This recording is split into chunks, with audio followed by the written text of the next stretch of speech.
خەڵکی ئەڵێن بە قسەی کوڕەکەم بکەم، بە قسەی برازاکەم بکەم، بە قسەی ئەم مناڵە بکەم، ئەرەوڵا بە قسەی بکە با مناڵ بێ.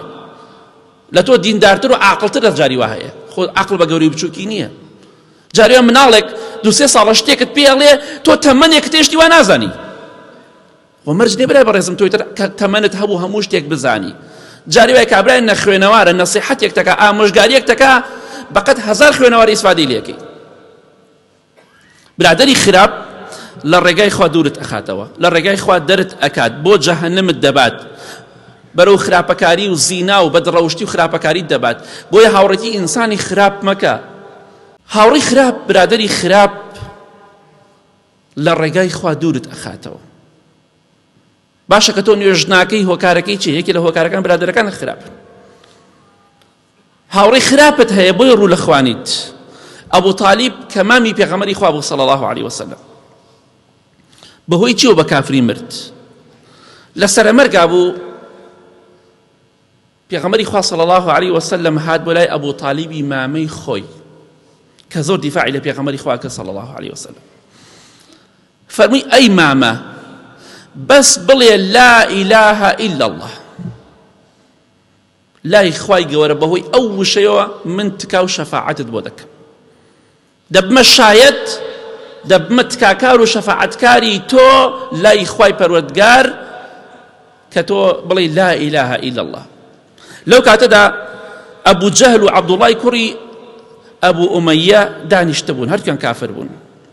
ئەبوو جەهل لەگەڵ عەبدوڵای کوڕی ئەبوو ئومەیە وتیان ئەی ئەبوو تالیب، واز لە دینی باوباپیری خۆت دەهێنی ئەڕۆیتە سەر دینی برازاکەت صلی الله علیه وسلم؟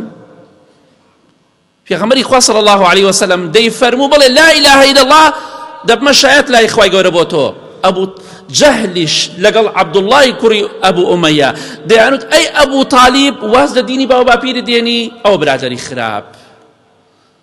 آخر شتێک بە قسەی برادەرە خراپەکانی خۆی کرد، بە قسەی پێغەمبەری خوای نەکرد صلی الله علیه وسلم، و پشتی هەڵکرد و وتی ناڵێم لا ئیلاهە ئیلا الله، لەسەر دینی باوباپیری خۆم دەمرم بە کافری مرد. ئەو برادەری خراپ. خۆ ئەگەر لەوانەیە ئەوان لەوێ نەبوون احتیمالێ بە قسەی پێغەمبەری خوای بکردایە صلی الله علیه وسلم، بەڵام ئەوان نەکەی، شتی وا نەکەی، واز لە دینی باوباپیریت نەهێنی، حەیای خۆت نەبەی. دوای ئەڵێن ئەبوو تالیب لەسەر دینی باوباپیری وازی هێناوەتە سەر دینی برازاکەی. بۆ برازا چییە؟ خۆ برازا دوژمن نییە. من خەڵکی ئەڵێن بە قسەی کوڕەکەم بکەم، بە قسەی برازاکەم بکەم، بە قسەی ئەم مناڵە بکەم، ئەرەوڵا بە قسەی بکە با مناڵ بێ. لە تۆ دیندارتر و عاقڵتر لە جاری وا هەیە. خۆ عاقڵ بە گەوری بچووکی نییە. جاری وا مناڵێک دو سێ ساڵە شتێکت پێ ئەڵێ تۆ تەمەنێک تێشتی وا نازانی. خۆ مەرج نێ برای بەڕێزم تۆی تر تەمەنت هەبوو هەموو شتێک بزانی. جاری وای کابرای نەخوێنەوارە نەسیحەتێک تەکا ئامۆژگاریەک تەکا بەقەد هەزار خوێنەواری ئیسفادەی لێکەی. برادەری خراپ لە ڕێگای خوا دوورت ئەخاتەوە، لە ڕێگای خوا دەرت ئەکات، بۆ جەهەنەمت دەبات، بەرەو خراپەکاری و زینا و بەدڕەوشتی و خراپەکاریت دەبات. بۆیە هاوڕێتی ئینسانی خراپ مەکە. با حیات نەچێ، با سومعەت نەڕوات. بەخوای گەورە لە دنیاش پەشیمان دەبی، لە قیامەت پەشیمان دەبیتەوە.